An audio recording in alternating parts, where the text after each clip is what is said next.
Hey everybody, it's me, Cyrus. I have a question for you. Is retro gaming for everyone? Recently I saw a video that made me think about this question a little bit deeper than maybe I have before. I wanted to kind of talk about this for a minute, just some thoughts about things. So, as a retro gamer and when I say I'm a retro gamer, as a person who appreciates old school games, old school video games. I love playing old school games of all kinds for different consoles, handhelds, even PC, various different kinds of PCs, right? I have an appreciation for older stuff. And part of that is because I'm old. The older you get, I think maybe there's a tendency towards looking back and appreciating older things. At least there is for me.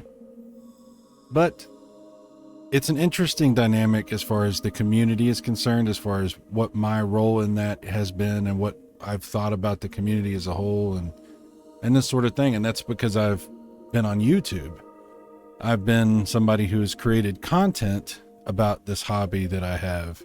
Somebody who not just plays retro games and appreciates them when I see other people play them, and loves to talk about them, but also somebody who has tried to share my thoughts, my feelings, my history, my wants and desires for retro gaming as far as how it will be received in the future, all of this sort of stuff.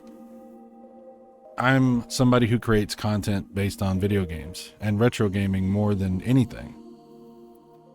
So I think about what that means and how I present myself and how it can come across. The reason that I sort of had a rethinking of this whole situation recently is because I recently got my Intellivision, my old school Mattel Intellivision, modded to put out audio video, AV, composite video. And it's been amazing. I've just loved everything about it. It's like renewed my fascination and it's made the whole thing fun again. I can just hook it straight up to my, retro tank and play these things and capture footage and stream and not have to mess with all the RF stuff, all the weird stuff like that. So I've been very happy with that. But when I talk about that stuff, when I talk about getting my Intellivision AV modded and what that experience is like, when I talk about it, I'm coming from a place of wanting to share this awesome thing that has happened and also share the quality difference so that you can see it if you're interested in doing something like that too. This, I'm trying to show and tell, basically. Like, hey, here's what I have to offer the community, the people who are interested in this super duper retro stuff. But I didn't think about maybe that I might be coming across the wrong way. The reason I started to rethink a little bit about how I've behaved and what I've seen from myself is because of the Intellivision, and specifically because I have not been able to get my hands on the LTO flash cart for the Intellivision, which is like their EverDrive, the flash drive for the Intellivision, so you can play ROMs on the real hardware. And I've been really anxious to get one of those, but I haven't been able to, and I haven't been able to find one anywhere. I've asked around, I've sent emails, I've had people tell me a few different things, but I can't get one. And it is kind of annoying to me. And I hadn't felt this bad of FOMO in a long time. I hadn't felt this sense of, man, I'm missing out on something that I want to have here. I can't get it. Even though I could afford it, I can't get it. And I can't have this experience. And I started to think, I would watch other YouTubers and people that did have one of these things. And I really felt this like overwhelming sense of video game old man jealousy. I really did. I'm not pretending like I didn't. I definitely have been very jealous. And it's sort of like a light went off in my head about, oh, okay. So this is probably what some other people had been feeling if, when I was talking about some crap that I had and I was showing off. And this is why some of those people had talked to me in such a bad way. They had been really nasty to me, and I'm starting to have a better appreciation for the fact that sometimes when we decide to make content and we decide to share that with other people, we could be coming from a place of genuine, excitement and interest and wanting to share something with other people that are also finding it interesting. We could be coming from a good place, but it might not be received that way. And I don't even think that there's anything, I'm not blaming people that would receive that the wrong way, because now I'm gaining a better understanding. It brought back so many memories from several years back when I had my original Turbo Duo and my original Sega Saturn. And I had this, the consoles actually got on my nerves because, especially the Saturn, because I couldn't play any of the really, really cool games that never came out in America because I just couldn't do it. There was no way I could do it. I wasn't going to be able to get my Saturn modded. I wasn't going to be able to do all these things.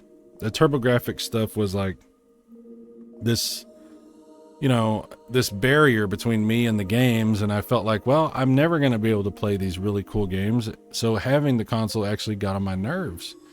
And I was back then absolutely suffering from that same kind of jealousy of the people that I would see that would have these really cool games that I wasn't able to play. And it was like, this is familiar. So it's just something that's been on my mind. I think about retro gaming and what it is nowadays. Okay. And we've gone through several phases at this point of retro gaming, because at once upon a time, there was no such thing as retro gaming. There was just old games that nobody really cared about, except for a few of us that just couldn't get over them. And all my friends would make fun of me, like when I went to Walmart and I bought a top loader NES in like 1995 or 94, whatever it was. And my friends are like, why are you playing an NES? Like they just couldn't even comprehend it. Like, why would you do that? Why would you play an NES? So retro gaming really kind of ripened in recent years. And we saw like this mad dash for everybody to try to run out to all the garage sales and try to screw over anybody that didn't think that these games are worth anything and brag about it on the internet. There was all these stories about people who actually made their careers on these social media platforms by screwing people over on retro games and then bragging about what a great deal they got. And when I saw that, I always felt like that was weird to me. Like I didn't agree with that. To me, that kind of bothered me. And then it evolved further, and they started to make all these new devices, these retro devices, and try to breathe new life into the old hardware in various different ways. And FPGAs started to come into the scene. And so retro gaming's sort of evolved quite a bit. Emulation has transformed retro gaming into something that is accessible to everybody.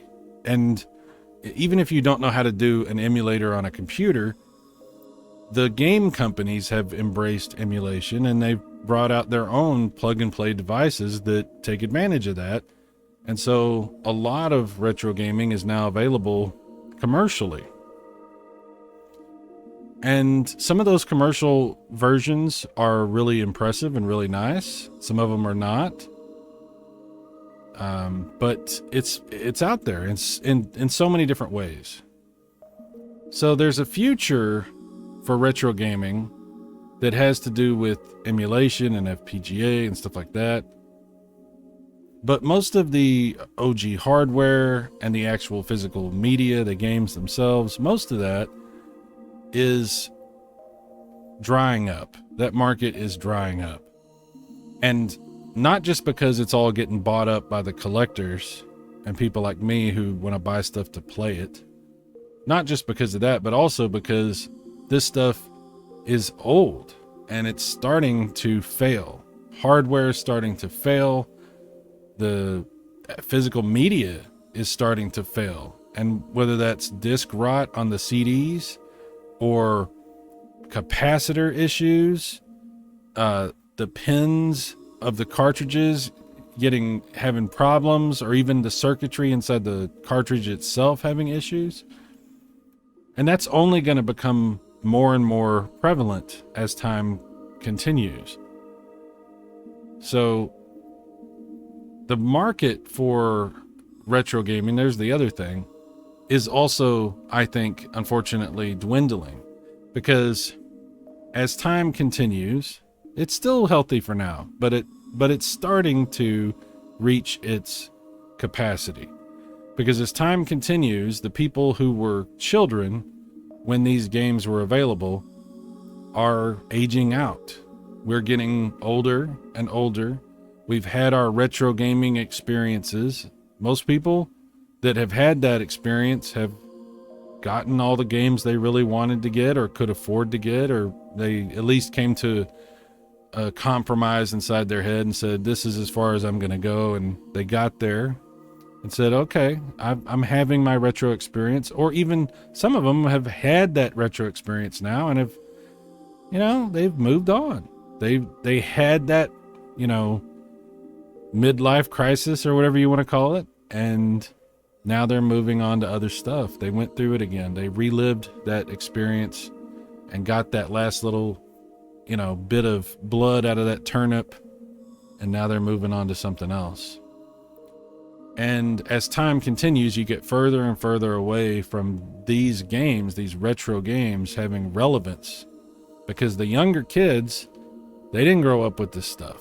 They don't know this stuff. They're growing up with something completely different. They're growing up with the modern gaming. They're growing up with Nintendo Switch, Xbox Series consoles, PlayStation 5. Their expectations for what a video game is completely different from my expectations as somebody who grew up in the 80s and who fell in love with the Intellivision when it first came out. So the market is changing. Retro gaming is dependent on retro gamers. Absolutely.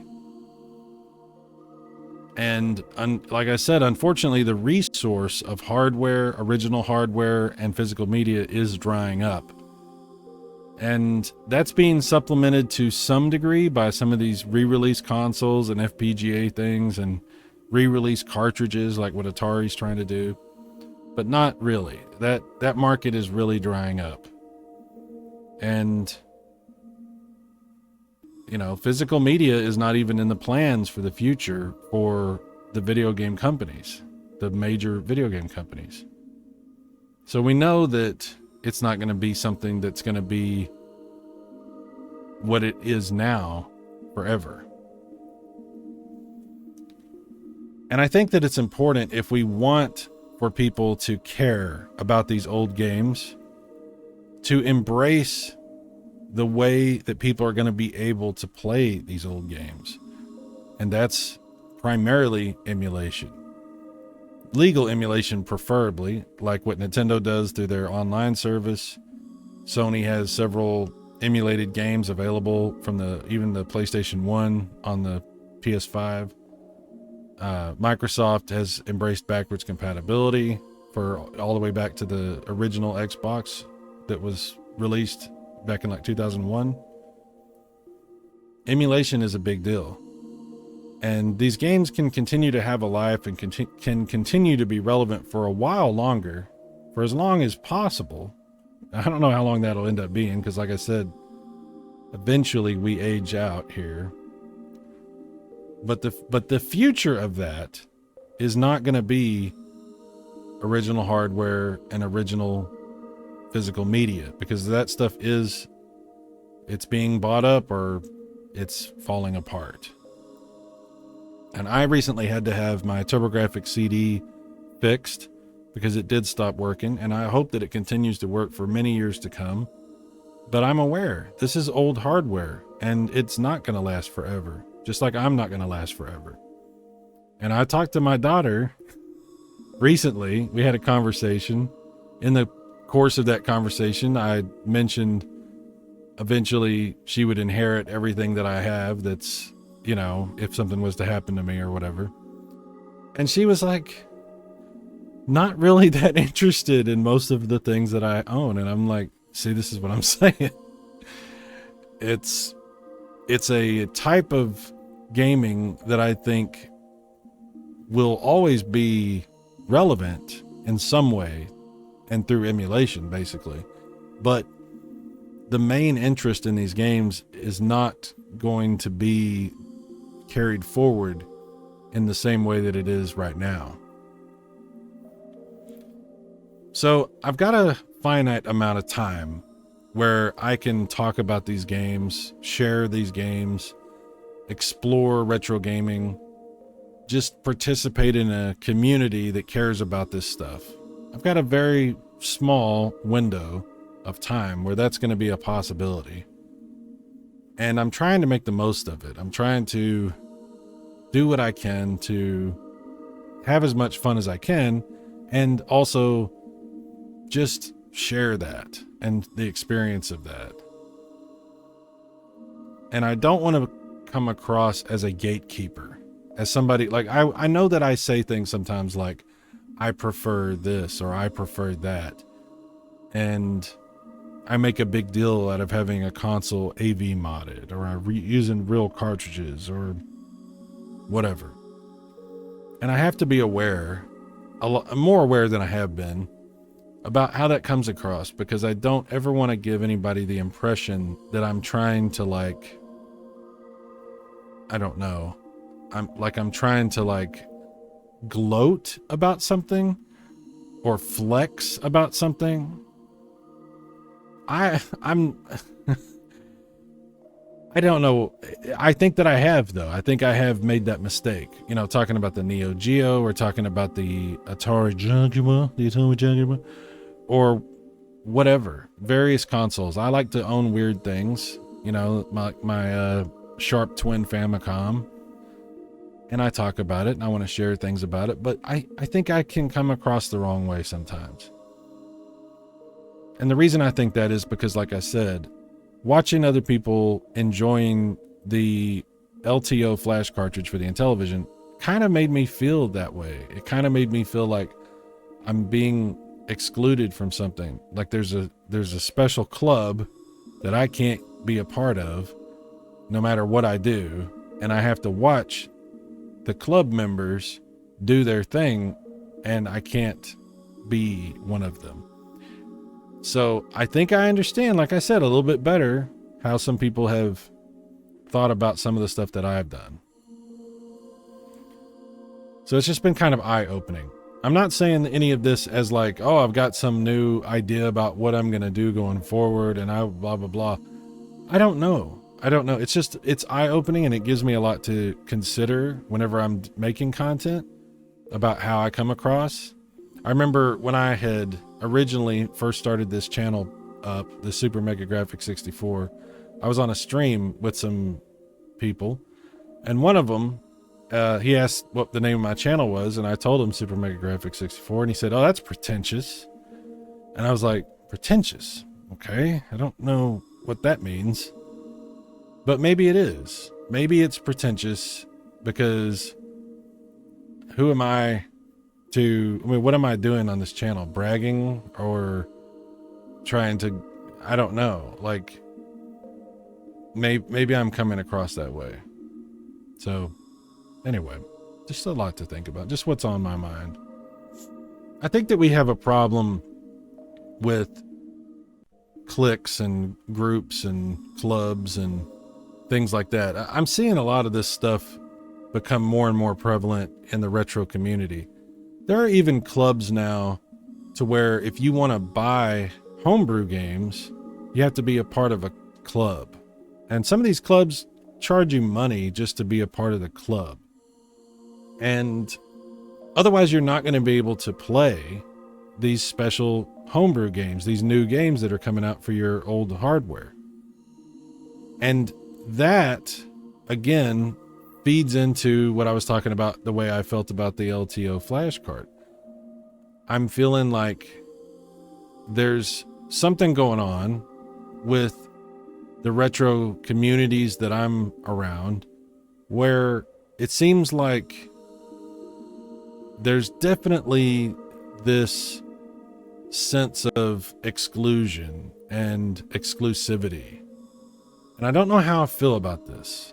On the one hand, I think it's fantastic that people are making these games, that they're putting the effort and working really hard and producing these high quality products that are being made available to support this old hardware, whether it be for Intellivision or Coleco or Sega Genesis or whatever. I think that's fantastic. But on the other hand, I do look at it and I feel like I wonder what's going on here is, and what to expect from this sort of thing in the future. You know, when everything's in the gaming space has become loot boxes and pay to play and, you know, this sort of thing, DLC, and we all say we want to get away from that.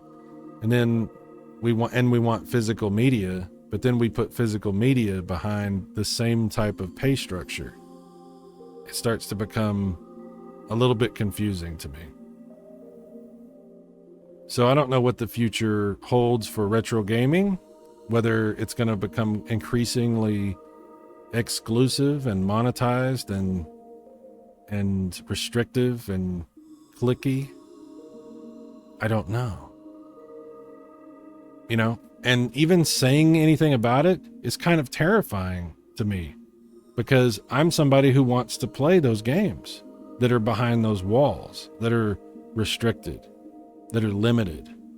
And I worry that by even mentioning what I'm talking about, is this going to be a problem for me if I was to want to participate in playing those games, when a lot of those games seem like they're being held behind a barrier?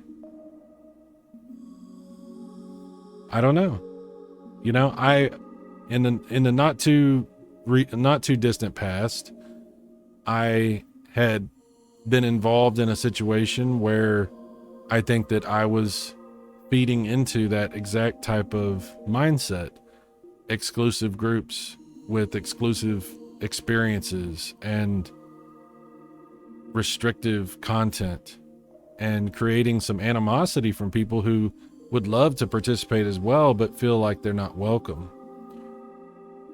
And I don't know if I'm welcome where I want to go. So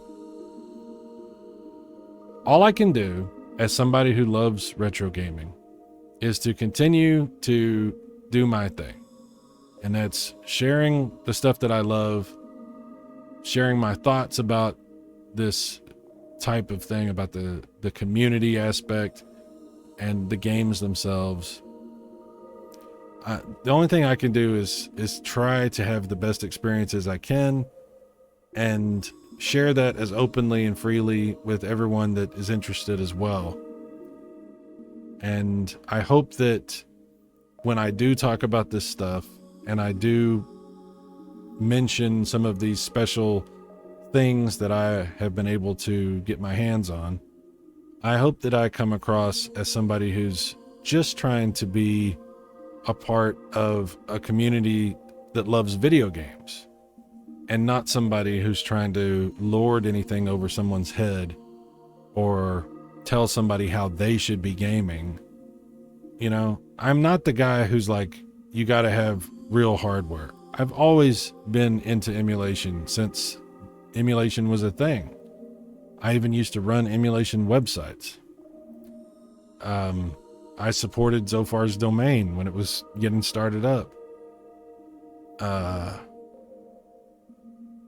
have a lot of friends from back in those days.